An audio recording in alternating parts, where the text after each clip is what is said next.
సాయి బాబా శరణం, సాయినాథా శరణం, సాయి బాబా శరణం, సాయినాథా శరణం. సరే, మనకు మూడోది మనకు సంబంధించింది కాదు కాబట్టి వ్యక్తులు వస్తువుల వరకే మనం ఆలోచించుకున్నాం. వ్యక్తులు ఎవరి పట్ల మనకు మమకారం ఉంటుంది అమ్మా? పిల్లల పట్ల ఉంటుంది, వాళ్ళ పిల్లల పట్ల ఉంటుంది మమకారం. వస్తువుల పట్ల మమకారం ఉంటుంది. మనం 10 రోజులు కానీ ఇంట్లో లేకపోతే ఇందెట్ట పాటైపోతూ అనిపిస్తుంది. స్కూటరు లేకపోతే కారు, సెల్ ఫోన్ రెండు దూరంగా పెట్టండి, మరి ఎట్టుంది ఏమో అనిపిస్తుంది అన్నమాట. అలా మనం ఏ వస్తువునైతే మనం ప్రేమగా వాడుకుంటుంటామో వాటన్నిటి పట్ల మనకు ఒక ఇష్టత ఏర్పడుతుంది. ఆ ఇష్టతే మమకారం. కానీ బాబా గారు ఈ మమకారానికి అతీతులు. మనం మమకారానికి బంధనమైనాం. అది ఆయనతో మనకు తేడా. ఎందుకని? మనకుండేటువంటి వాస్తవానికి బిడ్డల పట్ల మనం ప్రేమ అనుకుంటున్నాం, ఆ బిడ్డల పట్ల వాళ్ళ బిడ్డల పట్ల ఇంకా ప్రేమ అనుకుంటున్నాం. అది వాస్తవానికి ప్రేమ కాదు, మమకారం. మమకారంలో మన శరీర భావన నిండుగా కనబడుతుంటుంది.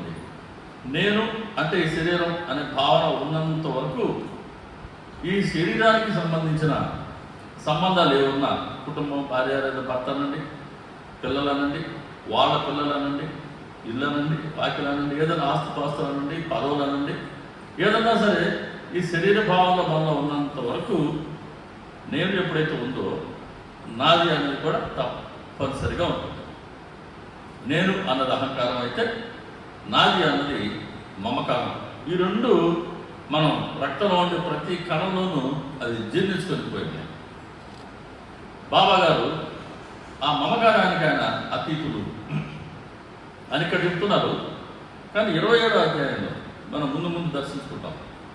శ్యామకి విష్ణు సహస్రనామ పుస్తకం ఇచ్చాడే, దీక్షానుగ్రహ దానం అని 27వ అధ్యాయంలో బాబా చెప్తారు, శ్యామకి నాపై భక్తి, అందువల్ల నాకు అతనిపై ప్రేమ. శ్యామకు నా పట్ల ప్రేమ, అందుకని అతనిపై నాకు దయ. శ్యామ పసివాడు, వెర్రివాడు, అందుకే అతనిపై నాకు మమకారం.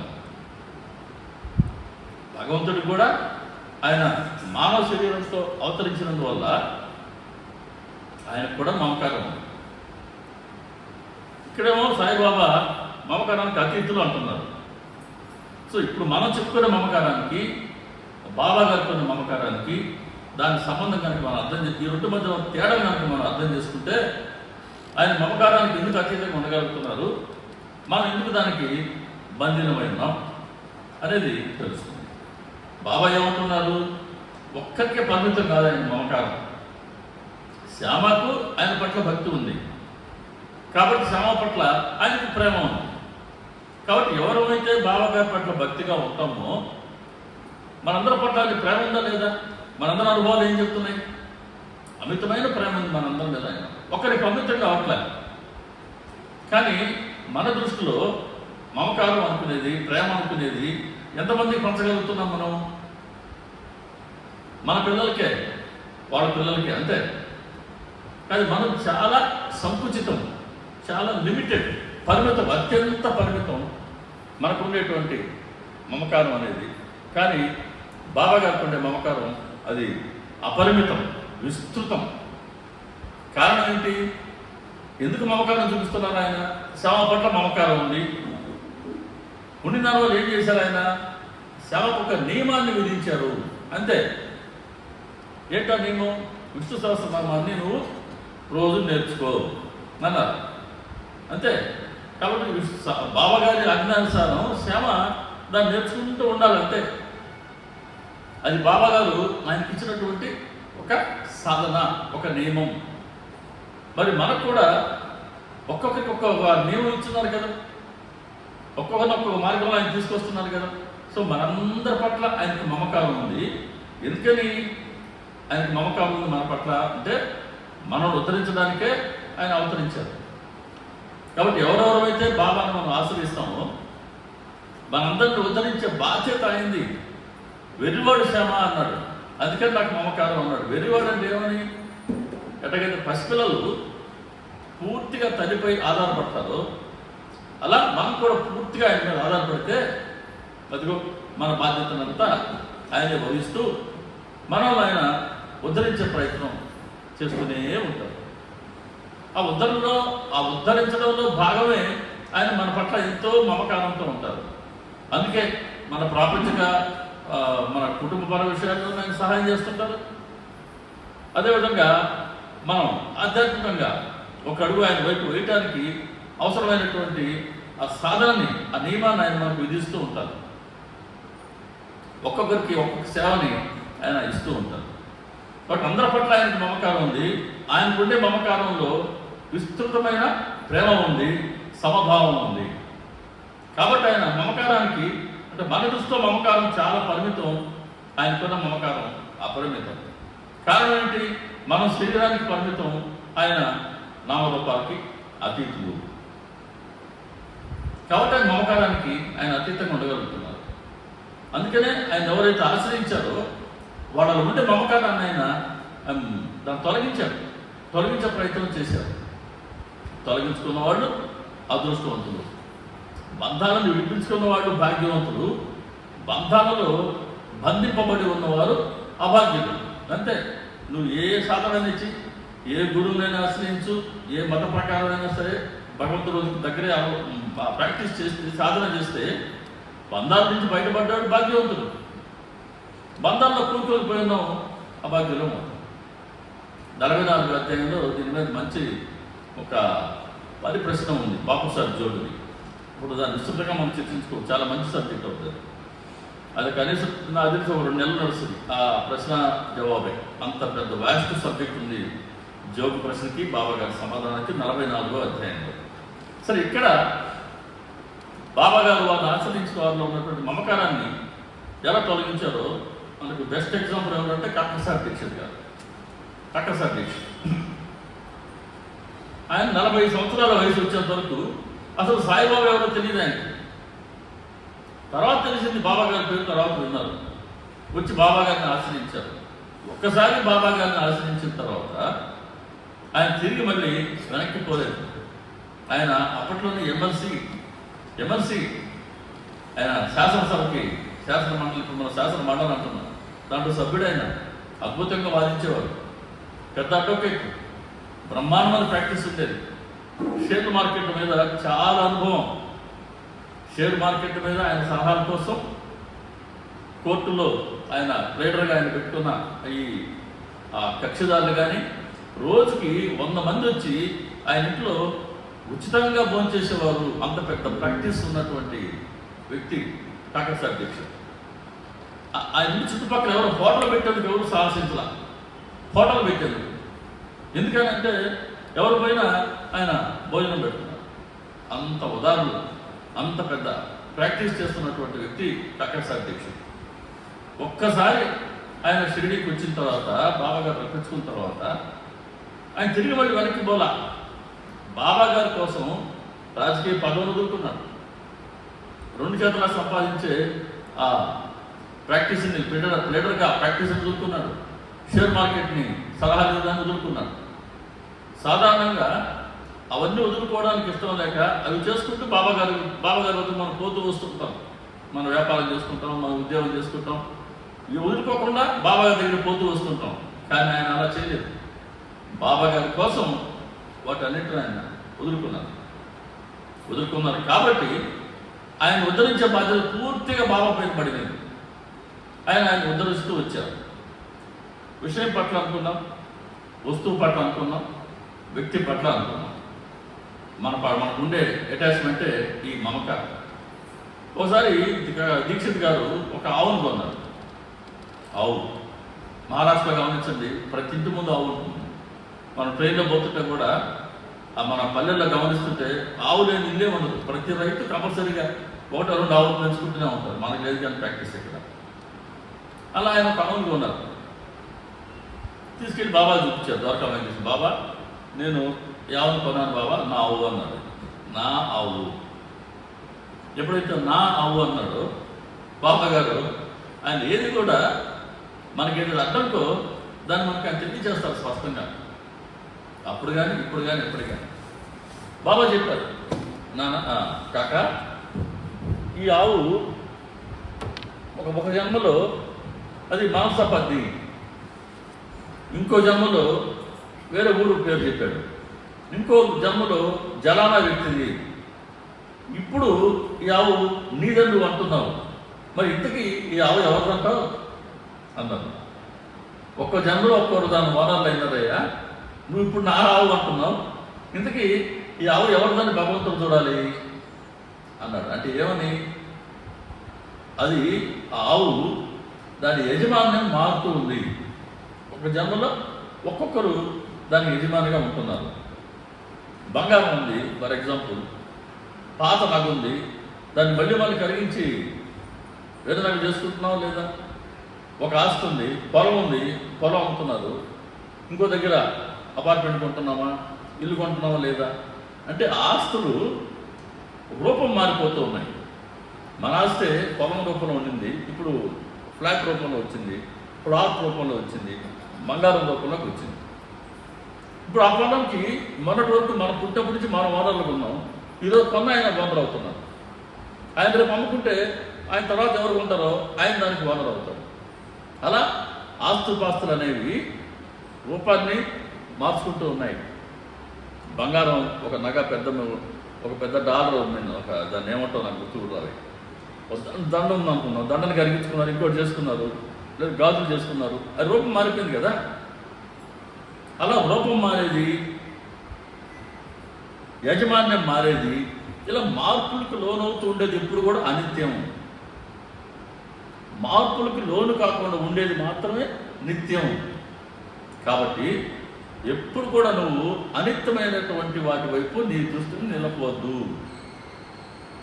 కేవలం నిత్యమైన వాటి వైపే నీ దృష్టిని నిలుపు అని చెప్పాడు. కాబట్టి ఆవు కొన్నావు, ఆవు పట్ల నాది అని అనుకోవద్దు. ఒక వస్తువు కొన్నావు, నాది అని అనుకోవద్దు. కారణం అవన్నీ అనిత్యమైనవి, మనతో సహా. నిత్యమైనది ఏది? మన శరీరంలో ఉన్నటువంటి ఆత్మ. కాబట్టి అందుకే బాబా సబ్కా మాలిక్ ఏక్ అంటారు ఆయన. అన్ని ఆత్మలే, ఈ ఆత్మలన్నిటికీ పరమాత్మ యజమాని. కాబట్టి సబ్కా మాలిక్ ఏక్, అది బాబా గారి సిద్ధాంతం. అది ఏ మతమా, ఏ సంప్రదాయమా, ఏ కులమా కాదు. సబ్కా మాలిక్ ఏక్. నువ్వు భగవంతుడిని ఏ పేరు పెట్టి పిలుస్తావో ఆయన ఆ పేరుతోనే పలుకుతాడు. నువ్వు జై శ్రీరామ్ అంటావా, శ్రీకృష్ణ పరమాత్మ అంటావా, ఈశ్వరుడు అంటావా, అమ్మని అంటావా, విఘ్నేశ్వరుడు అంటావా, సుబ్రహ్మణ్య స్వామి అంటావా, ఆంజనేయ స్వామి అంటావా, సాయిబాబా అంటావా, అల్లా అంటావా, జీసస్ క్రీస్తు అంటావా, అది మన విశ్వాసాన్ని బట్టి ఉంటుంది. ఎవరి విశ్వాసం తక్కువ కాదు. భగవంతుడి పట్ల భక్తి ఉండటమే ముఖ్యం, అది ఏ మతమైనా కానీ కాదు. అది బాబా చెప్పారు అక్కడ. కాబట్టి అప్పటి నుంచి ఆయనకి అనిత్యమైన వాటి పట్ల ఆయన మనసు తొలగింది. దాన్ని ఎంతగా సాధన చేశాడంటే, వాళ్ళ అమ్మాయి వత్సలి, ఒక 8 సంవత్సరాల వయసు ఉండేటువంటి పాప. ఒకసారి దీక్షిత్ గారి భార్య ఆ పాప షిరిడికి వచ్చినాను. ఇప్పుడు మన దీక్షిత్ వాడ మ్యూజియం ఉంది కదా, దీక్షిత్ కట్టినటువంటి సత్రం, ఆ సత్రంలో ఉన్నారు. అమ్మాయికి షిరిడిలో ఉండగా జ్వరం వచ్చింది వత్సలికి. సరే జ్వరం వచ్చింది, షిరిడిలో ఉన్నది బాబాగా తెలియకుండా ఏది రాదు. అమ్మాయి చిన్నప్పుడు ఈయన దీక్షిత్ గారు బాబా దగ్గర ఉన్నప్పుడు షిరిడిలో వాళ్ళ ఇంట్లో ఒక ఇనప బీరువా ఉండేది అనమాట, ఒక అలమైర వంటి. దాంట్లో ఆటబొమ్మనండి ఆ అమ్మాయి. ఆ పిల్లకి 4-5 సంవత్సరాల వయసు. ఆటబొమ్మ కోసం ఆయన అమ్మాయి ఆ కబోర్డు ఎక్కింది, అది కబోర్డు మొత్తం అమ్మాయి మీద పడిపోయింది. 4 సంవత్సరాల అమ్మాయి ఇప్పుడు అటువంటి బీరువా అనుకున్నాం, అది పైన పడితే ఏమవుద్ది? కానీ అమ్మాయికి ఏం కాలేదు. జస్ట్ ఒక మన గాజు కానీ గోరు కానీ తీసుకుంటే చిన్నపాటి గాయం ఎలా అవుతుందో ఆ గాయం మాత్రమే. అక్కడ బాబా చెప్తారు షిరిడిలో, నేను మీ అమ్మాయిని కాపాడాను అంటాడు. ఎలా కాపాడాడో దీక్షిత్ గారికి తెలియలా. కానీ తర్వాత ఆయన భార్య ఉత్తరం రాశారు, పలానా రోజు ఇలా జరిగింది, అమ్మాయికి ప్రాణం పోవాల్సింది, గండం గడిచింది, బాబాగారు కాపాడారు అని. ఆ లెటర్ రాకముందే అదే రోజు ఇక్కడ బాబాగారు చెప్పారు, నేను మీ అమ్మాయిని కాపాడాను అని. సో అలా ఆ అమ్మాయిని కాపాడిన బాబా ఇప్పుడు జ్వరం వచ్చింది అమ్మాయికి. రోజు రోజు జ్వరం పెరుగుతూ ఉంది. దీక్షిత్ గారేమో బాబాగారి దగ్గర ఉన్నాం కదా అన్నీ ఆయన చూసుకుంటారులే అని ఆయన నిశ్చింతగా ఉన్నారు. ఎటువంటి ట్రీట్మెంట్ కూడా ఇప్పలేదు. ఆయన భార్య కూడా ఉన్నారు. సరే, తల్లి మనసు మనకు తెలిసిందే, ఆ ఆందోళన చెందుతూ ఉంది. అరే సిటీలో ఉన్నాం, బాబాగారి దగ్గర ఉన్నాం, ఆయన ఆ రోజు కాపాడలేదా, మరి ఆయన తెలియకుండా లేదు కదా, ఆయనే కాపాడతారు. దీక్షిత్ గారు ఆ మాటలు పట్టించుకోవాలి. ఇంకెవరెవరో చెప్పబోయారు, బాబా చూసుకుంటారండి అన్నారు తప్పించి ట్రీట్మెంట్ ఇప్పిలా. జ్వరం రోజు రోజుకి పెరుగుతుంది, అమ్మాయికి తీవ్రం అవుతుంది. శ్యామ ఆ రోజు ఉదయాన్నే బాబా గారి దగ్గరికి పోయినప్పుడు బాబా అడిగాడు, ఏంటి సంగతులు శ్యామ అని మామూలుగానే మాటలు అడిగాడు. దీక్షిత్ వాళ్ళ అమ్మాయి ఎట్లా ఉంది? దీక్షిత్ వాళ్ళ అమ్మాయి ఇంకా చనిపోలేదా అంటాడు బాబా.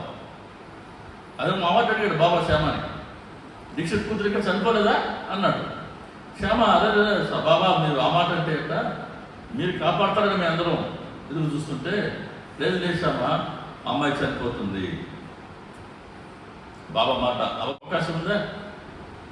అట్టగే అమ్మాయి ఆ రోజు సాయంత్రానికే చనిపోయింది. ఇంకా ఆ తల్లినైతే ఎవరు ఓదార్చలేకపోయారంట. అంతేగా, తల్లి కదా, ఎవరు ఓదార్చలేకపోయారు ఆమె. దీక్షిత్ మాత్రం ఆయన ఆ కూతురు మరణాన్ని ఆయన దాన్ని సహజంగా భరించాడు. కాపాటి డైరీలో రాస్తాడు, పుస్తకం ఉంది కాపాటి డైరీ, చదవడం చాలా బాగుంటుంది. ఆ డైరీలో రాస్తారు కాపాటే గారు, ఆ రోజంతా నేను గమనిస్తూనే ఉన్నాను దీక్షిత్ని, ఆయన ఏ మాత్రం అంటే తండ్రిగా ఒకవేళ బాగుంటూ ఉండొచ్చు కానీ ఆయన దాన్ని సహజంగా స్వీకరించారు.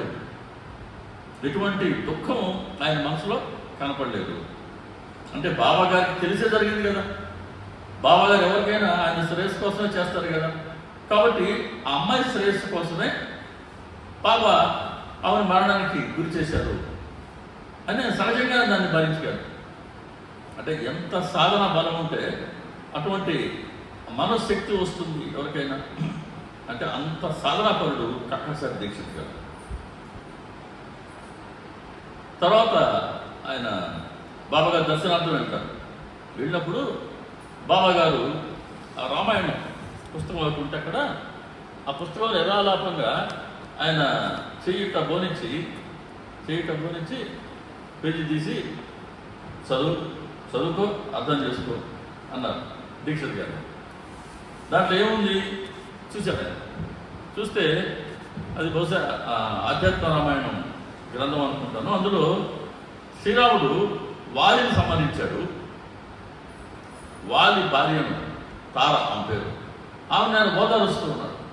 అది ఆ ఘట్టం, ఆ పేజీలో ఉన్న ఘట్టం. దాన్ని చదువు అర్థం చేసుకో అన్నారు బాబా. సరే, అక్కడ ఏం జరిగింది?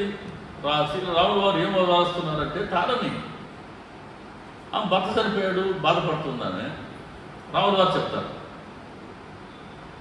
అధర్మానికి పాల్పడ్డప్పుడు శిక్ష తప్పదు. ఒకటి, శిక్ష తప్పదు అధర్మానికి పాల్పడితే. ఈ రోజుకైనా సరే, కాకపోతే రోజులకు పట్టచ్చు, సంవత్సరాలు పట్టచ్చు, కానీ అధర్మానికి పాల్పడ్డాక శిక్ష తప్పదు. ఎవరు మరణించాలని బాధపడుతున్నారు? వాలి శరీరమా ఆత్మన? వాలి కనుక శరీరం అనుకుంటే శరీరం ఎప్పుడూ చనిపోయేది కదా, దాంట్లో ఉండదు. ఎవరిదైనా ఏ శరీరం ఉంటుందా? ఎవరైనా గ్యారెంటీ ఉన్నాం మనం? రోజులే, ఈరోజు కాకపోతే ఇంకో రోజు. సో ప్రతి శరీరం రాలిపోవాల్సింది ఒక రోజుకి. రాలిపోవడం గ్యారెంటీ అని తెలిసినటువంటి శరీరం కోసం ఎందుకు బాధపడతావు? ఒక రోజు పోయేది కదా, కాబట్టి బాధపడడం అనవసరం. రెండు, ఆత్మ అనుకుంటావా? ఆత్మకి మరణం లేదు కదా, ఈ శరీరాన్ని విడిచిపెట్టింది, ఇంకో శరీరాన్ని పొందుతుంది.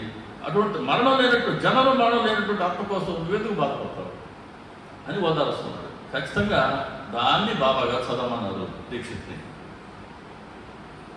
అంటే ఆ తర్వాత చెప్తారు, వత్సలి గత జన్మలో ఒక సాధకురాలు, కొద్దిగా ప్రారంభం మిగిలిపోయింది, దాన్ని అనుభవించడానికి కోసమే జన్మించింది. ఆ ప్రారంభం తీరింది, వత్సలి ఇక్కడికి చేరుకుంది. వత్సలు చనిపోకముందే బాబాగారు కల్లో దర్శనమిచ్చి, ఎందుకు ఇక్కడ పడున్నావు, సత్రంలో వచ్చి గురుస్థానంలో నా దగ్గర పడుండు అన్నాడు బాబా. అంటే తను తీసుకెళ్తాను అని బాబాగారు ముందే అమ్మాయికి చెప్పడం జరిగింది. కాబట్టి ఆ అమ్మాయి కూతురు పట్ల, ఇద్దరు కొడుకులు కూతురు దీక్షిత్కి, కూతురు మరణించినా కూడా షిరిడీలో ఆయన మమకారానికి లోనవ్వకుండా ఆ మరణం కూడా బాబాగారి ద్వారానే జరిగింది అని దాన్ని ఆయన అత్యంత సహజంగా స్వీకరించగలిగేంత సాధనా సంపత్తి అప్పటికే దీక్షిత్ గారి సొంతం. తర్వాత డబ్బు పట్ల, సాధారణంగా డబ్బు పట్ల మనకు ఉండేటువంటి మమకారం లోపం అంటాం. విపరీతమైనటువంటి మమకారం డబ్బు పట్ల ఉంటే లోపం అంటాం. అది మన దగ్గర ఎంత ఉన్నా సాధన అనిపిస్తుంది, ఇంకా కావాలనిపిస్తుంది, ఉన్నదాన్ని కూడా సరైన వాటి కోసం ఖర్చు పెట్టడానికి కూడా చేతులు రావు. ఊళ్ళో ఉన్నదంతా కూడా మన దగ్గర ఉంటే బాగుండే అనిపించే ఆలోచన కూడా వస్తుంటుంది. ఇదే ధనం పట్ల మనకు ఉంటే మమకారం, దాన్ని లోపం. ఒకసారి దీక్షిత్ గారు ఒక వ్యాజ్యం, ఆయన ప్రేరణ కదా, కోర్టు కేసు జరుగుతూ ఉండింది, ఆయన బాబాగారు వద్దకు రాకపోతే సంవత్సరాల తరబడి జరిగింది. జరిగి చివరికి దాన్ని ఆయన నెగ్గాడు. అప్పట్లో ఫీజు 1000 రూపాయలు. ఎప్పుడు ఇది ఆయన వచ్చిన సిటీకి 1909 సంవత్సరం వచ్చాడు. సో బహుశా 12-13 అప్పటికి 114-115 ఏళ్ల క్రితం 1000 రూపాయల ఫీజు. ఆ కక్షదారుడు తీసుకొచ్చి 1000 వెండి నాణ్యాలు, రూపాయి నాణ్యాలు ఒక బాక్స్లో తీసుకొచ్చి దీక్షిత్ గారికి ఇచ్చాడు. ఇదోసారి మీ ఫీజు అని. ఈయన ఏం చేయాలా, అప్పటికే బాబాను ఆశ్రయించున్నారు. తీసుకెళ్ళి ఆ 1000 రూపాయలు తీసుకెళ్ళి ద్వారకమాయిలో బాబాగారి పాదాల వద్ద ఉంచాడు, డబ్బాని. ఆయన ఏంటిది అన్నాడు. బాబా 1000 రూపాయలు బాబా. ఎవరివి? మామూలుగా ఉండదు గురువు పరీక్ష, అస్సలు మామూలుగా ఉండదు. అందుకే బాబాగారిని మనం సమర్థ సద్గురు అంటాం. ఎవరిని ఆయన ఊరికే విడిచిపెట్టరు. మన లోపం ఉండడం ఆయనకి ఇష్టం లేదు, మన అవగుణం ఉండడం ఆయనకి ఇష్టం లేదు. మన ఉండే అవగుణాలు మనం తెలియచేయాల, వాటిని వదిలించుకోవాలి మనం, అప్పుడే ఆయనకి ఇష్టం. కాబట్టి ఉన్నీళ్ళే అనుకొని సర్దుకోడు. మనమా బిడ్డల అవగుణం గమనించినా తొలగించలేము, అంత శక్తి మనకు ఉండదు. కానీ ఆయన తొలగించగల సమర్థులు కాబట్టి ఏ విధంగా మనకు తెలియజేయాలో తెలియచేస్తుంటారు. డబ్బులు ఎవరివి అన్నారు. బాబా నీవే. నిజంగానా అన్నాడు. అవును బాబా. సరే అన్నాడు. మొదలు తీశాడండి. ఈ పిడికిల్లో తీసుకున్నాడు, ఈ పక్క వాళ్ళకి వచ్చాడు. ఈ పిడికిల్లో తీసుకున్నాడు, ఈ పక్క వాళ్ళకి వచ్చాడు. 1000 రూపాయలు ఆ రోజుల్లో 5 నిమిషాల్లో అందరికి ఇచ్చేశాడు బాబా. దీక్షిత్ చూస్తూనే ఉన్నాడు. దీక్షిత్ పక్కన ఇంకో జడ్జి వచ్చున్నాడు. ఈయన ఈ కేసు కోసం ఆయన ఎన్ని రోజులు వాదించాడు, ఎంతగా కష్టపడ్డాడో ఆయన క్షుణ్ణంగా తెలుసు. ఇప్పుడు కుమార్ గారు మనం ఫస్ట్ నుంచి గమనించుంటే ఈ మందిరం కట్టిన దానికి ఆయన ఎంత శ్రమ పడి ఉంటారని మనం అర్థం చేసుకోవచ్చు, ఫస్ట్ నుంచి గమనించిన వాళ్ళకైతే. ఇప్పుడు నాకు తెలియదు కుమార్ గారు కట్టారనుకుంటే ఆయన ఎంత కష్టపడ్డారో నాకు తెలియదు, ఆయన చెప్తేగా తెలియదు. కానీ ఆ జడ్జి గమనిస్తున్నాడు కదా, అందుకని ఆయన అర్థం చేసుకున్నాడు. దీక్షిత్ మొహం చూస్తున్నాడు ఆయన. అరే ఇంతకాలం కష్టపడ్డావు, 1000 రూపాయలు వచ్చింది, ఈయనేమో 5 నిమిషాల్లో పనిచేసేదే, ఇతను ముఖంలో ఏదైనా ఫీలింగ్ మారుతుంది అని గమనిస్తున్నాడు. ఏ మొహంలో మార్పే రాదు. పక్క పోయినాక అడిగాడు, దీక్షిత్ ఏంటి ఆయన మరి 1000 రూపాయలు సంపాదించావు, నువ్వు ఎంత కష్టపడ్డావు నాకు తెలుసు, మరి బాబా గారేమో అందరికి ఇచ్చేశాడు, నీకు కనీసం బాధ కలగలేదేంటి అన్నాడు.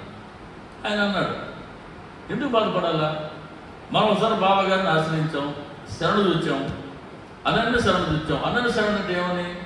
తన్ మన్ ధన్ వాక్కుతో సహా బాబా గారికి సమర్పించడం. తను, మనసు, ధనం, వాక్కు, మాటతో సహా అన్ని బాబా గారు సమర్పించేశాను కదా. ఇంకా సమర్పించినాక ఈ శరీరానికి ఎవరు యజమాని? బాబా గారు. ఇప్పుడు కోర్టుకి వెళ్ళి గెలిచింది ఎవరు? ఈ శరీరం. ఈ శరీరం బాబా గారిది అయినప్పుడు ఈ శరీరం గెలుస్తుంది బాబా గారిదే కదా. ఫీజు అయింది కదా, మంది ఎందుకు అయింది?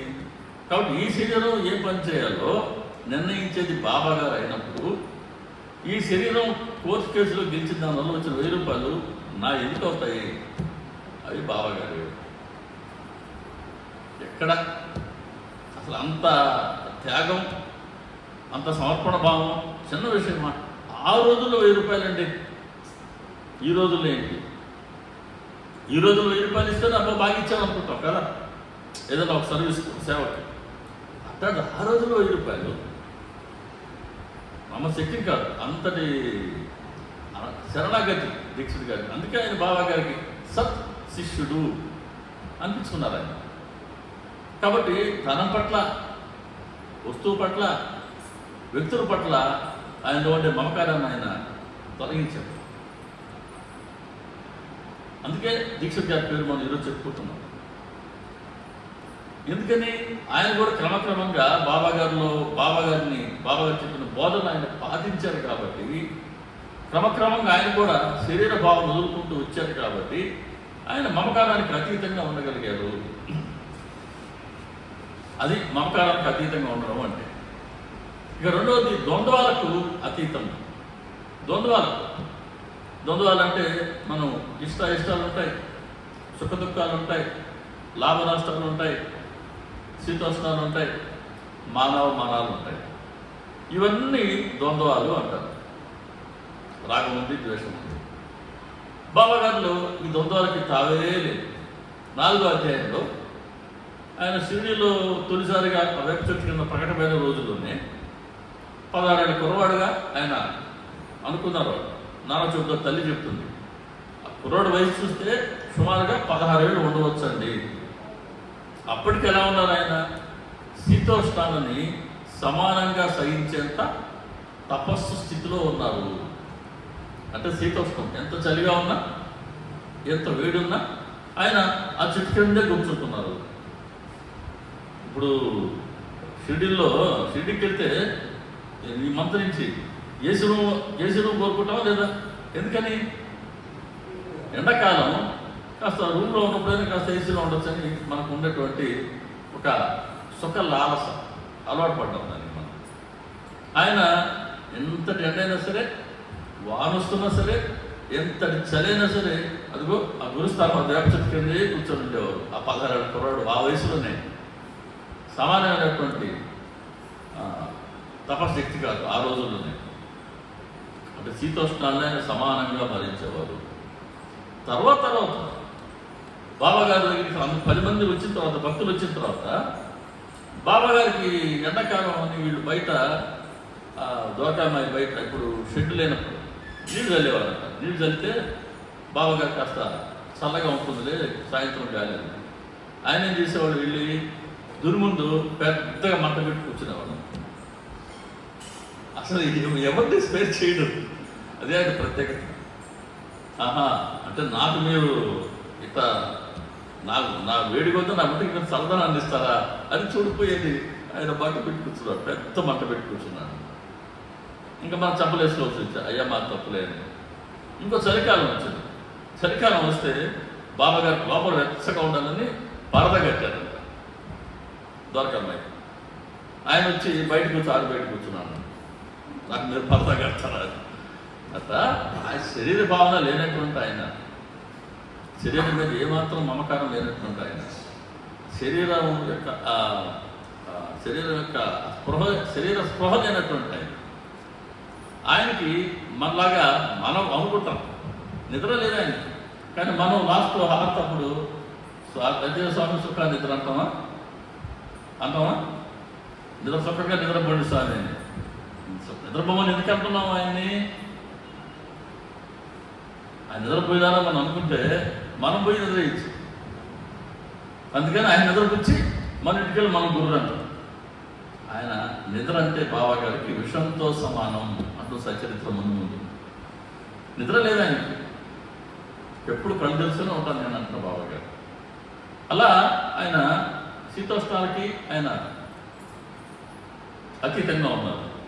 మానవాలకి, మానవం అంటే గౌరవం, అవమానం మనకు తెలిసిందే. ఎవరైనా వచ్చి బాబా గారు అయ్యా నువ్వు దేవుడు, గురువు అంటే ఆయన పొంగిపోయింది లేదు. ఇంకెవరో వచ్చి నువ్వు పిచ్చి పక్కిడు అంటే ఆయన పొంగిపోయింది లేదు. కాబట్టి పొగడ్తని తెగడ్తని ఆయన సమానంగానే భరించారు. వీరభద్రప్ప వచ్చి విపరీతంగా తిట్టాడు. 47వ అధ్యాయంలో వస్తుంది మనకి. వీరభద్రప్ప ఆ డబ్బులన్నీ నా భార్య పేరు చెప్పి నువ్వు కార్యాలు అనుకుంటున్నావా అని అటు ఇటు అడ్డదిడ్డంగా మాట్లాడతాడు. అప్పుడు కూడా ఆయన బాధపడింది లేదు. ఆ పెళ్లికి ముందు పెళ్ళి అయిన తర్వాత వచ్చి బాబా నాకు పెళ్లి చేసావు, నువ్వు చాలా సహాయం చేసావు అంటే ఆయన పొంగిపోయింది లేదు. కాబట్టి ఒకే వ్యక్తి బాబాని పొగడడం జరిగింది, అదే వ్యక్తి బాబాని తెగడం జరిగింది. ఈ రెండు పరిస్థితుల్లో కూడా ఆయన ఒకే రకమైనటువంటి స్థిర చిత్తంతోనే ఉన్నారు. ప్రియాప్రియాలు, ఇష్టం అయిష్టం. బాబా గారికి మనందరూ తెలిసిందే, బాబా గారికి పాలకోవ అంటే ఇష్టం, బాబా గారికి వంకాయ కూర అంటే ఇష్టం, బాబా గారికి చపాతీ అంటే ఇష్టం కదా. ఇప్పుడు ఎవరైనా బయట మనం భజనలో పెట్టుకున్నప్పుడు బాబా గారికి కార్యక్రమాలు చేసినప్పుడు పాలకోవ బాబా గారికి ఇష్టం తెచ్చేవాళ్ళు ఉంటారు, వంకాయ కూర ఇష్టం తెచ్చేవాళ్ళు ఉంటారు, చపాతీ ఇష్టం తెచ్చేవాళ్ళు ఉంటారు. బాబా గారికి పాలకోవ ఇష్టమైందా? పాలకోవ పంపిన వాళ్ళ భక్తిని గమనించారా? ఆ పాలకోవని ఏ తక్కడి గారి భార్య ప్రేమతో పంపించిందో బాబా గారికి గోవిందుడి చేత, బాలరామానికి అబ్బాయి చేత. అబ్బాయి సూరకోవలో ఉన్నప్పటికీ, అబ్బాయి మర్చిపోయినప్పటికీ బాబా గారు అడిగి మరి తీసుకొని తిన్నారు. పాలకోవ ఇష్టమే కాదు, పాలకోవని ఎంత భక్తితో ఆవిడ పంపించారో ఆవిడ భక్తిని బాబా గారు స్వీకరించారు. వంకాయ అయినా అంతే, ఏదన్నా అంతే. ఆయన యాదృచ్ఛికంగా భిక్షకి వెళ్తే ఆ భిక్షలో ఆ రోజు ఏది లభిస్తే యాదృచ్ఛికంగా దాన్ని స్వీకరించి ఆయన పొట్ట నింపుకున్న ఆయనకి పాలకోవ పట్ల, వంకాయల పట్ల, ఇంకా దాని పట్ల ఇష్టం ఉండదు.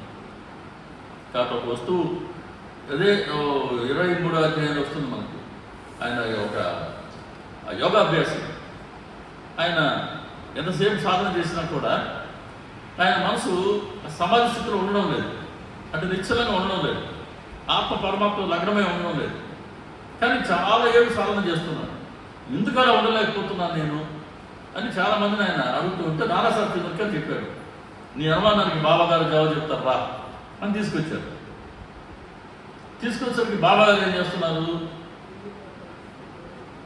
ఒక ఎండు సద్ది రొట్టె అనుకుంటా, ఒక సద్ది రొట్టెని ఉల్లిపాయ పెట్టి నంచుకొని తింటున్నాడు. వచ్చిన నీరు కలిపారు. వచ్చిన చాలా హై ఎక్స్పెక్టేషన్తో వచ్చుంటాడు. అబ్బా చూడు బాబా గారు నా డౌట్ని తీర్చేస్తారు, యోగా గురించి బాబా గారికి బాగా తెలుసు, ఎంత నాకు చిట్టులో చెప్పేస్తాడు. ఆయన వచ్చేసరికి యోగాలో ఏదైతే నిషిద్ధమో ఉల్లిపాయ తినడం యోగాభ్యాసం నిషిద్ధం. బాబా ఏం చేస్తున్నాడు, ఖచ్చితంగా అది వచ్చే సమయానికి ఆయన ఉల్లిపాయ నంచుకొని తింటూ చపాతి తింటున్నాడు. ఈయన నీరు గారిపోయాడు. ఆహా ఈయన చెప్తాడో నాకు అనుమానం, నా మనసులో సందేహం అనుకుంటే వెంటనే ఏమన్నాడు, నాన్న ఎవరైతే ఉల్లిపాయను తిని జీర్ణించుకోగలరో వాళ్ళు నిర్భయంగా తినొచ్చు అన్నాడు. అంటే ఈయన మనసులో వచ్చిన అనుమానానికి వెంటనే బాబాగారి సమాధానం. బాబాగారి ప్రత్యేకత అదే అండి, అదే ఆయన సమర్థత. మొట్టమొదటి ఎవరు ఆయన దర్శనానికి వచ్చినా సరే వచ్చిన వ్యక్తికి ఫస్ట్ మాటలోనే, ఒక చూపులోనే, ఒక నవ్వులోనే, లేదా ఆగ్రహంలోనే, అనుగ్రహంలోనే ఆ వచ్చిన కొత్త వ్యక్తికి తమ పట్ల నమ్మకాన్ని కలిగిస్తారు. ఇప్పుడు ఆయన మనసులో అనుకున్నాడు, బాబా గారి ఈయన చాలా గొప్పగా చెప్పినాడు, ఈయన మరి ఉల్లిపాయ తింటున్నాడు, ఉల్లిపాయ మరి యోగా అభ్యాసం తినేది కాదు కదా, సో ఈయనకి యోగా ఏం తెలుస్తుంటుంది అని అనుకున్నాడు. దానికి సమాధానం వచ్చేసింది. అరే ఎవరు జీర్ణించుకోగలరో ఉల్లిపాయని నిర్భయంగా తినచ్చు. అప్పుడు అర్థమైంది, అమ్మో బాబా గారు సామాన్యులు కాదు. వచ్చి ఆయన పాదాలు కూర్చున్నారు, ఆయన అనుమానం చెప్పారు, బాబా గారు తీర్చారు, పంపించేశారు. అలా ఏదైతే నిషిద్ధమైన ఇది బాబా నిషిద్ధమని కానీ ఇంకోటి కాదని కానీ ఏమీ లేదు. మానవ చెప్పుకున్నాం, ప్రియాలు చెప్పుకున్నాం, సుఖ దుఃఖాలు చెప్పుకున్నాం. ఇలా ఎక్కడ పెట్టినా లాభ నష్టం. వ్యాపారం కూడా మేకలు కొనుక్కు వచ్చినప్పుడు వాళ్ళిద్దరు కోపడ్డారు. ఒక మేకకి 4 రూపాయలు ఇచ్చావు, నువ్వు 16 రూపాయలు ఇచ్చావు, ఒక్కొక్క మేకకి 4 రూపాయలు వేయాల్సిన దగ్గర అని. పడుతున్న మాటలు బాబా గారు పట్టించుకోవాలి. శ్యామ కార్తీకుడు బాబా గారితో పోట్లాడినప్పుడు అట్లా ఆయన లాభ నష్టాలకి, మానవమానాలకి, ప్రియాప్రియాలకి, శీతోష్ణాలకి అన్నిటికైనా అతీతంగా ఉన్నారు. కాబట్టి సమదృష్టి ఆయన, సమదృష్టి ఉన్న వాళ్ళ దగ్గర మాత్రమే ప్రేమ ఉంటుంది. మన దగ్గర సమదృష్టి ఉండదు కాబట్టి మనలో నిజమైనటువంటి ప్రేమ ఉండదు. మనలో ఉన్నది కేవలం మమకారంతో నిండి ఉంటుంది. మన మమకారం బంధానికి కారణం అవుతుంది. బాబా గారిలో ఉన్న ప్రేమ అది బంధ విముక్తి కలిగించేదిగా ఉంటుంది. కాబట్టి బాబా గారు ద్వంద్వాలకైనా అతీతం. చివరిది అపరిగ్రహం. పరిగ్రహం అంటే స్వీకరించడం, ఎదుటి వాళ్ళ వద్ద నుంచి ఒక వస్తువును స్వీకరించడం పరిగ్రహం. అపరిగ్రహం అంటే ఎదుటి వాళ్ళ దగ్గర నుంచి దేన్ని కూడా స్వీకరించకపోవడం, అది అపరిగ్రహం. అంటే ఏదన్నా ఎదుటి వాళ్ళకి ఒక సేవ చేసినప్పుడు తిరిగి దాని ద్వారా మనం ఒక వస్తువు రూపేణో ధన రూపేణో ఏదైనా సరే తీసుకున్నాం అనుకోండి, అది పరిగ్రహం చేసినట్టే. వ్యాపారస్తులు ఎందుకు చేస్తారు వ్యాపారం? ఇప్పుడు సూపర్ మార్కెట్ పెట్టుకున్న దారిలో ఒక అబ్బాయి ఎందుకు పెట్టుకున్నాడు? మనందరం దేనికి పోతున్నాం అక్కడికి? మనకు సేవ చేస్తున్నాడు, దాంతోపాటు అబ్బాయి కూడా దాన్ని జీవించాలి. వ్యాపారం అంటే అదే కదా. సో లాభం కోసమే చేస్తున్నాను. సో నువ్వు ఒక పని చేసి, ఒక సేవ చేసి దానికి ప్రతిఫలం తీసుకుంటే అది వ్యాపారం అవుతుందా, సేవ అవుతుందా? వ్యాపారమే. అది వద్దంటారు బాబా. ఏ సేవ చేసినా నిష్కామంగా సేవ చేయి. ఇప్పుడు మొట్టమొదటి అధ్యాయంలో మనం చెప్పుకున్నాం, 4 స్త్రీలు వచ్చారు ద్వారకమ్మాయికి. బాబా గారు ఆయన గోధుమ పిండి విసురుకుంటూ ఉన్నారు. ఆయన అడగలా వీళ్ళని విసరమని. అదే బాబా గారు కష్టపడుతున్నారని వీళ్ళే ఆయన బలవంతంగా పోట్లాడి పక్కన కూర్చోబెట్టి, ఈయనే వీళ్ళు 4 గోధుమ పిండి అంతా విసిరి నాకేం చేయాలా? ఆయనకి ఇచ్చేయాలి కదా. ఆయనకి ఇచ్చినారా? ఆలోచనలు, మన సొంత ఆలోచనలు అట్లా ఉంటాయి.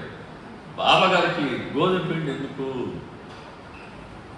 మనకే ఇచ్చేస్తాడు. బాబా గారికి ఇల్లు లేదు, వాకిలు లేదు, సంసారం, పిల్లలు లేరు కదా.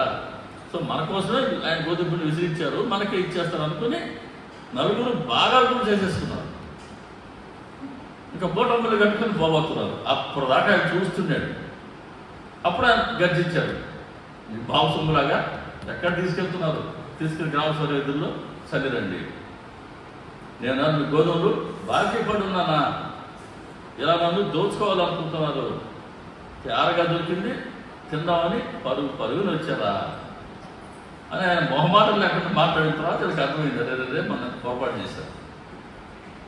ఇప్పుడు వచ్చేది ఏం చేయించాడు అంటే, వాళ్ళ మనసులో ఆ సేవ చేసిన దానికి ప్రతిఫలంగా గోధుమ పిండి తీసుకెళ్దామని వాడు మనసులో అనుకున్నప్పటికీ, అదే వర్షాలు తీసుకెళ్ళి షిరిడి 4 మూల కూడా పోయి చల్లించమన్నాడు గోధుమ పిండి. గోధుమ పిండి చల్లిన దాని వల్ల అప్పట్లో షిరిడిలో ఉండే కలరా పారిపోయింది. కాబట్టి షిరిడీని కలరా వ్యాధి నుంచి కాపాడటానికి గోధుమ పిండి వాళ్ళ ద్వారా చల్లించడం ద్వారా బాబా గారు వాళ్ళ ద్వారా నిష్కామ సేవ చేయించారు. మనం ఏదైనా ప్రతిఫలం కోరుకునే కార్యం మనం చేయడానికి పోయినప్పటికీ అది మనకు అడ్డంకి కాబట్టి, దానివల్ల మనం పొందేది పూర్తిగా తాత్కాలిక ఫలితమే కాబట్టి, అది మనకు ముందు నష్టదాయకం కాబట్టి దాన్ని బాబా గారు అనుమతించరు. మన చేత ఆయన నిష్కామకర్మే చేయిస్తారు. నిష్కామకర్మ చేయించడమే వద్దన్న. నిష్కామకర్మ ద్వారానే చిత్తశుద్ధి జరుగుతుంది. చిత్తశుద్ధి జరిగితేనే జ్ఞానప్రాప్తి, అజ్ఞానం తొలగుతుంది. అజ్ఞానం తొలగడమే ఉద్ధరణ. మరి ఆయన వచ్చింది, అవతరించిందే మనలో ఉండే అజ్ఞానం తొలగించడానికైతే మన చేత వేరే కర్మలు చేయించడం, నిష్కామ కర్మ మాత్రమే చేయిస్తారు. కాబట్టి అపరిగ్రహం అన్నది ఆయన మనకు తెలియచేస్తూనే ఉంటారు. ఆయన ఎప్పుడు ఎవరి వద్ద నుంచి ఏది స్వీకరించాల. మరి దక్షిణ తీసుకునేవాడు కదా బాబా, దక్షిణ తీసుకున్నారు, అడిగి మరీ తీసుకున్నారు. అందరి దగ్గర తీసుకోవాలా, అది ప్రత్యేకంగా గమనించాలి మనం. అందరి దగ్గర 36వ అధ్యాయం చెప్తుంది. 2 వచ్చారు గోవా నుంచి. ఒక ఆయనేమో బాబా గారు అడిగి ఆయన 15 రూపాయలు తీసుకున్నాడు. ఇంకొక ఆయన బాబా అడగల, ఆయన 35 రూపాయలు ఇవ్వబోయాడు. దాన్ని బాబా గారు వద్దన్నారు. ఎవరేం చేస్తారంట, 15 అడిగి తీసుకుంటుంది, 30 అడగకుండా ఇవ్వకపోతే వద్దంటే శ్యామ అదే అన్నాడు. అయ్యా అదేంది, ఇద్దరు వచ్చారు, కలిసి వచ్చారు. ఒక ఆయన నువ్వు అడిగి 15 తీసుకున్నావు, ఇంకొక ఆయన నువ్వు అడగలేదు, ఆయన అడగకపోయినా 30 ఇచ్చాడు కదా, తక్కువ తీసుకున్నావు, ఎక్కువ వద్దన్నావు. నేను కనుక నీ స్థితిలో ఉంటే నేను ఇలా చేసేవాడిని కాను అన్నాడు. మరి పరిగ్రహం ఉండేవాడైతే, డబ్బు ఆశించేవాడైతే 2 తీసుకుంటాడుగా, లేదు మొహమాటం 30 తీసుకుని 15 వదిలేస్తుంది. ఆయన 15 తీసుకున్నాడు, 35 వద్దన్నాడు. కారణం ఏంటి, ఈ 15 రూపాయలు తీసుకుని ఆయన దత్తాత్రేయుడికి మొక్కున్నారు. నాకు ఉద్యోగం కనుక వస్తే నా తొలి జీతం నీకు ఇస్తానని మొక్కున్నాడు. ఆయనకు ఉద్యోగం వచ్చింది, తొలి జీతం 15 రూపాయలు. ఆయన మొక్కు మర్చిపోయినాడు. 15, 30 అయింది, 60 అయింది, 100 అయింది, 600 రూపాయలు అయింది. మరి బాబా గారు 600 అడగలా. ఆయన ఏం మొక్కున్నారో మొదటి జీతం ఆ 15 రూపాయలు మాత్రం అడిగారు. కానీ బాబా గారు అడిగింది ఆయన లాభం కోసం కాదు, ఆ వచ్చిన వ్యక్తిని రుణం నుంచి విముక్తులు చేయాలని. అది తిరిగి మనకు శ్రేయస్కరమే కదా.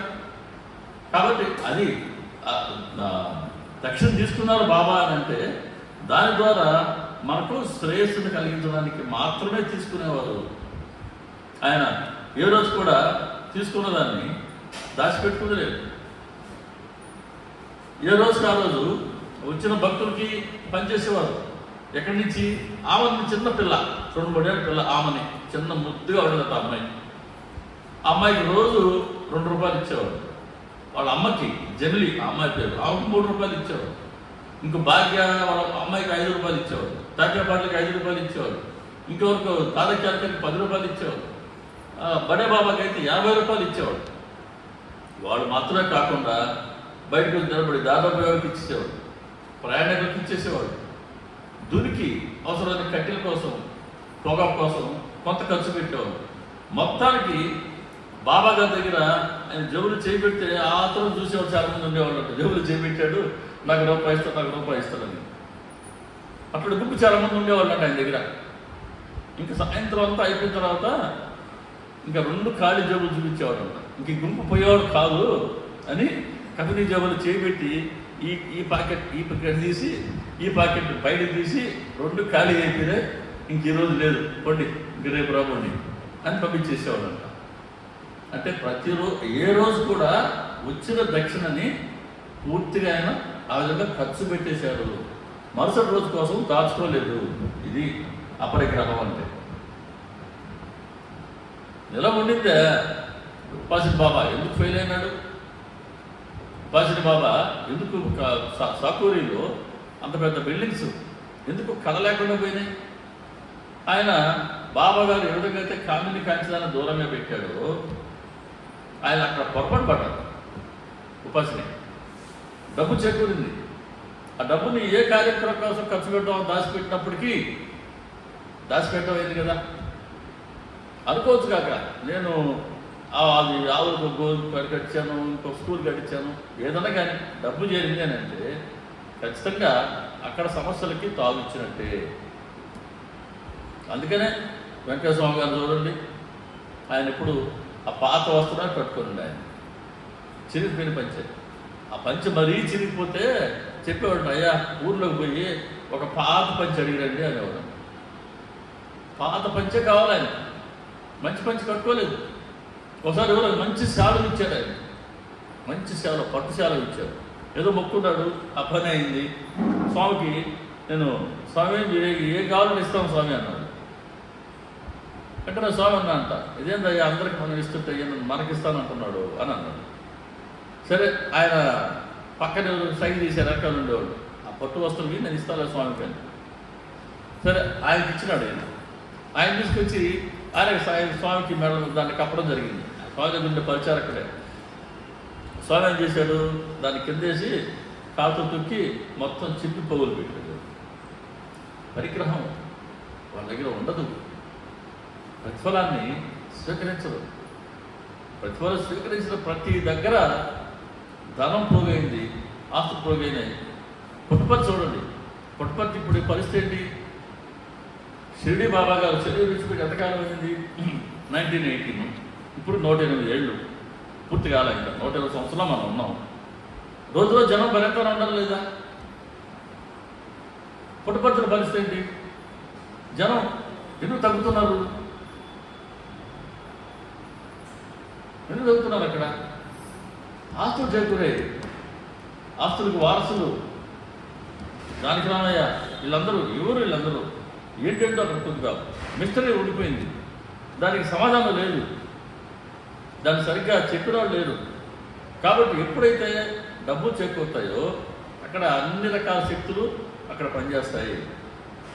కాబట్టి ఎవరు కూడా అటువంటి దగ్గర ఎటువంటి ఇప్పుడు మన రమణ మహర్షి గారు చూడండి, అప్పుడు రమణ మహర్షి గారి దగ్గరికి చాలామంది ఆశ్రమానికి బాగా వస్తూ పోతూ ఉంటే కొంతమంది దొంగలు కన్నేసి ఉన్నారంట. అప్పుడు చాలామంది వస్తున్నారు, చాలామంది పోతున్నారు, చాలా డబ్బులు ఇస్తూ ఉంటారు వెనుకనే. సరే, ఓ రోజు నైటు దొంగలు పడ్డారు. స్వామి ఉన్నారు, ఇంకొక పరిచారకుడు ఉన్నారు, ఇద్దరు ఉన్నారు. మొత్తం ఆశ్రమం అంతా ఎక్కారు. ఏముంది? ఏమీ లేవు. వాడు పోయే ఊరికే పోకుండా ఇద్దరిని కొట్టిపోయారు. స్వామి కూడా కొట్టారు. కొట్టి వాళ్ళు వెళ్ళిపోయినారు. సరే, తెల్లారి అందరూ భక్తులందరూ వచ్చినారు. అర్థమైంది, దొంగలు పడ్డారు, అర్థమైంది. ఆ పరిచారకుడు చెప్పాడు, దొంగలే పడ్డారయ్యా, ఏం దొరకలేదు, మా ఇద్దరిని కొట్టిపోయినారు అని. ఇంకే భక్తులకు రోషం వచ్చింది, పోలీస్ కేసు పెడదామని అన్నారు. పోలీస్ కేసు పెడదామని అన్నారు. పోయి మాస్టర్ గారు అడిగారు, స్వామి పోలీస్ కేసు పెడదామని. పోలీస్ కేసా? ఎందుకు అన్నాడు. వాడు మిమ్మల్ని వచ్చి కొట్టిరేనని. అవును, మీ అందరూ వచ్చినారు, నన్ను భగవాన్ అని మీరు గౌరవిస్తున్నారు, మీకు తెలిసిన పూజ ఇది.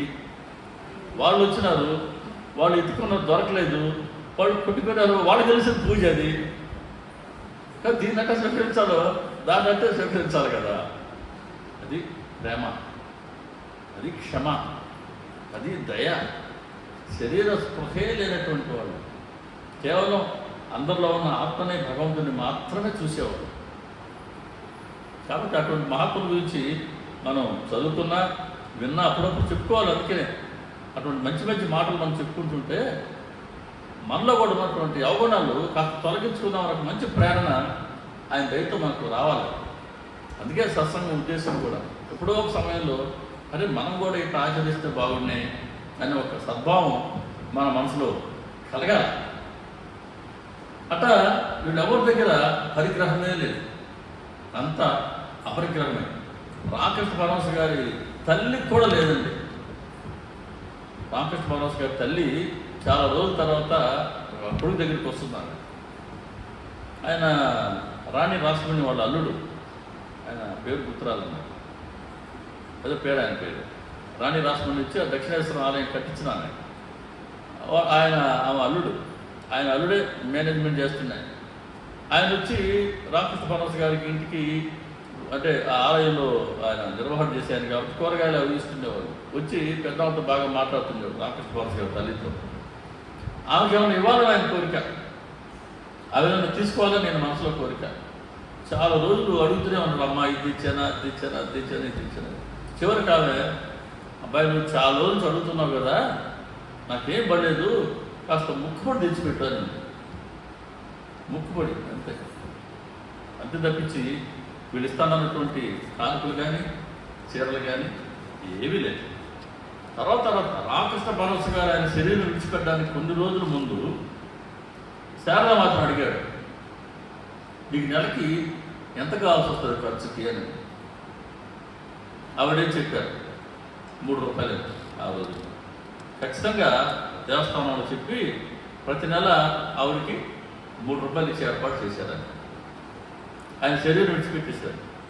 ఆయన కండిషన్ పెట్టాడు, నేను శరీరం విడిచిపెట్టిన తర్వాత నువ్వు దక్షిణేశ్వరంలో ఉండకూడదు. కామార్పూర్ వాళ్ళ ఊరు, ఆయన సొంత ఊరు. కామార్పూర్కి వెళ్ళిపోయి అక్కడ ఉండు నువ్వు. నీ ఇంట్లో భోజనం చేసావా లేదా అని ఎవరికి చెప్పకూడదు. ఎవరిచ్చినటువంటి చీరలు నువ్వు తీసుకోకూడదు. నీ పేదరికాన్ని ఎక్కడ కూడా నువ్వు ఎవరితో పంచుకోకూడదు. 3 నెలలు 6 నెలలు 1 సంవత్సరం పాటు నువ్వు శరీరం విడిచిపెట్టిన తర్వాత నువ్వు దక్షిణేశ్వరంలో ఉండకూడదు. ఈ కండిషన్స్తో కావట్కు వెళ్ళమన్నాడు. సరే, ఆయన శరీరం విడిచిపెట్టాక అమ్మ కావట్కు పోయినారు. చిన్న ఇల్లు అండి, బహుశా ఈ ఈ ఈ 2 గుడిసెలు ఉంటాయి, మధ్యలో చిన్న గుడిసె ఉంటుంది. ఆ మధ్యలో చిన్న గుడిసెలోనే స్వామి పుట్టింది. పోయారు కావట్కూరికి.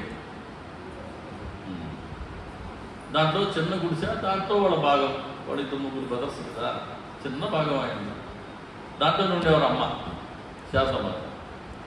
ఉరిగింటోడు కూడా తెలియదంట ఆ అన్నం తిన్నారా లేదన్నది. వస్తుండే అట్టే ఉండేవాడు. అసలు చీర ఎప్పటికప్పుడు కుట్టుకుంటూ ఉండేవాడు అంట, కంతలు బయటపడకుండా. ఎక్కడ శారదమ్మ ఈరోజు ఎన్ని మఠాలు. కాబట్టి అటువంటి వాళ్ళ దగ్గరే మన అపరిగ్రహాన్ని చూడగలం. చిన్నపాటి సేవ చేసి ఆ పేరుతో ఈ రోజుల్లో ఎట్టున్నారు జనం, అది కూడదు అని చెప్తున్నారు బాగా. కాబట్టి అపరిగ్రహం ఎవరి నుంచి ఆయన స్వీకరించదు. 29వ అధ్యాయంలో కూడా కెప్టెన్ హార్టీ ఆయన రూపాయి బిళ్ళ నుంచి పంపిస్తారు కదా, ఇచ్చి పంపించి అది మళ్ళీ బాబా గారి స్పర్శతో ఆయన కావాలనుకుంటారు. సరే, బాబా గారు ఆయన రూపాయిని తిరిగి ఇచ్చేసారు. ఆయన తీసుకెళ్ళిన భక్తులు ఇచ్చిన రూపాయిని బాబా గారు జేబులో వేసుకున్నారు. ఇస్తూ ఆయన చెప్తారు ఆ కెప్టెన్ హార్టీ స్నేహితుడితో, నువ్వు వెళ్ళేటప్పుడు ఊది ప్రసాదం తీసుకెళ్ళి నీ మిత్రుడికి, అతనిది ఏది నాకు అవసరం లేదు, అతన్ని ప్రశాంతంగా ఉండమని చెప్పు. అంటే బాబాగారి రూపాయి పంపించానే, ఇంకా పంపించుంటే బాగున్నాయి అనే మనసులో ఆలోచన ఉన్నట్టుంది. అతడిది నాకు ఏది అవసరం లేదు అంటే మన నుంచి ఎటువంటి వస్తువు ఆయన కోరుకోరు. కానీ ఆయన కోరుకునేది ఒకటి ఉంది మన దగ్గర. ఏంటది? మన ప్రేమను మాత్రం కోరుకుంటున్నాను. మన ప్రేమనే ఆయన కోరుకునేది. ప్రేమగా పిలిస్తే నేను వెంటనే బదులు పలుకుతా. ప్రేమగా ఎవరు పిలుస్తారని నేను ఆతులు ఎదురు చూస్తూ ఉంటా. ప్రేమతో పిలిచేవారి అధీనంలో నేను ఉంటా. కాబట్టి మన నుంచి ఆయన కోరుకుంటున్నది మన ప్రేమ మాత్రమే. దాంట్లో ఎంత లాజిక్ ఉంది తెలుసా? బాబాగారి పట్ల మన ప్రేమ ఉంది. బాబాగారు ఎక్కడ ఉన్నారో మనం ప్రేమ చూపించాలా? ఇది లాజిక్. బాబాగారు ఎక్కడ ఉన్నారో మనం ప్రేమ చూపించాలా? ఇది ఇక్కడ మాత్రమే బాబాగారు ఉన్నారు అని అనుకుంటామా? బాబాగారి మూర్తి మన బాబాగారు అర్చించుకుంటాం, ప్రేమగా మనం సేవలు చేసుకుంటాం. కానీ బాబాగారు ప్రతి జీవిలో ఉన్నారు అన్నారు. కాబట్టి బాబాగారి పట్ల ప్రేమ చూపించడం అంటే ఎలా ఉండాలా? ప్రతి జీవిని కూడా మనం ప్రేమించగలిగి ఉండాలా. అది బాబాగారు కోరుకునేది. కేవలం బాబాగారి ఈ కనబడే రూపాన్ని మాత్రమే మనం ప్రేమిస్తాం. అందుకే ఆయన కుక్క రూపంలో వస్తారు, భిక్షగాడి రూపంలో వస్తారు, పిచ్చివాడి రూపంలో వస్తారు. వాళ్ళందరిలోనూ మనం బాబాగారిని చూడగలగాలి. అంటే అందరిలోనూ బాబాగారిని చూడగలిగే స్థితి కానీ వస్తే మన నోటి దొంగలు తొలగిపోతాయి. రాగా ఎవరిని ప్రేమిస్తావు? నువ్వు ఎవరంటే ఇష్టం చూపిస్తావు? ఎవరి పట్ల ఇష్టం చూపిస్తావు? లేదే, అవకాశం లేదే. కాబట్టి సమస్త జీవరాశిలో నేనే ఉన్నాను అని ఎంతోమందికి ఆయన అనుభవాలు ఇచ్చి ఇచ్చి ఇచ్చి పిచ్చివాళ్ళు బాబానే ఉన్నారని మనం అనుకునే పరిస్థితికి తీసుకొచ్చారు మనం. కానీ ఆ భావన స్థిరపరచుకుని బాబా గారిని మనం ప్రేమించగలిగితే మన జన్మ ధన్యమే. కాబట్టి బాబా గారు అంటే 8 గుణాలు. చైతన్య గణుడైన అల్లమాలికి తప్ప ఏ ధ్యానము లేనివారు, శాంత చిత్తులు, ఏమీ అపేక్షించని వారు, సమభావం కలిగిన వారు, నిరహంభావం, మమకారానికి ద్వంద్వాలకి అతీతంగా ఉండడం, అపరిగ్రహం అనే ఈ 8 గుణాలు సాయంలో సంపూర్ణంగా ఉన్నప్పుడు ఇక అక్కడ అహంభావానికి తావు ఎక్కడిది. కాబట్టి నిరహంభావం ఎవరి దగ్గర ఉందో, ఎవరి దగ్గర శరీర భావన లేదో వాళ్ళలో మాత్రం ఉండేటువంటి 8 గుణాలు ఇవి. మనం ప్రతి గుణానికి మనం బేరీ చేసుకుంటే మనలో అహంభావం, శరీర భావం ఉంది. కాబట్టి మనలో ఈ గుణాలు లుప్తమై ఉన్నాయి. వాటిని మనం సంతరించుకునే ప్రయత్నం చేయాలి.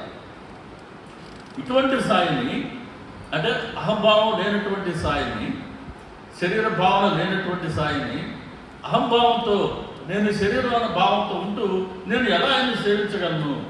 ఎవరి పత్రులు అడుగుతున్నాను.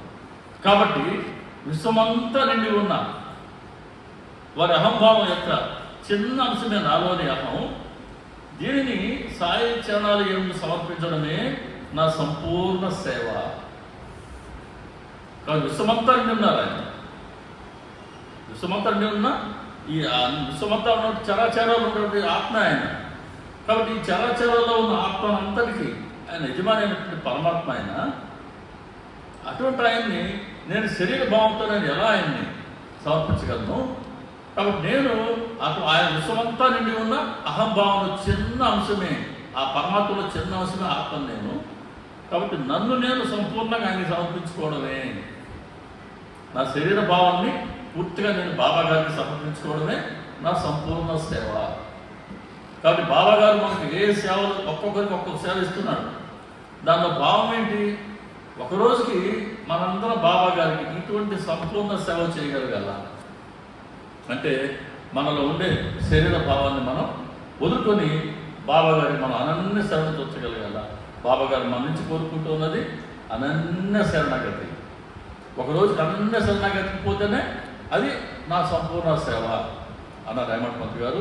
అటువంటి సంపూర్ణ సేవ చేసే భాగ్యం మనందరికీ బాబా గారు ప్రసాదించాలని వారి పాద పద్మాల వద్ద ప్రార్థన చేస్తూ శ్రీ సచ్చిదానంద సమర్థ సద్గురు సాయినాథ్ మహారాజుకి జై, సాయి ధర్మక్షేత్రం మహారాజుకి జై. సర్వే జనా సుఖినో భవంతు, లోకా సమస్త సుఖినో భవంతు, సమస్త సన్మంగళాని భవంతు. ఓం శాంతి శాంతి శాంతి. సర్వం శ్రీ సాయినాథార్పణమస్తు. శుభం భవతు. ఓం తత్సత్.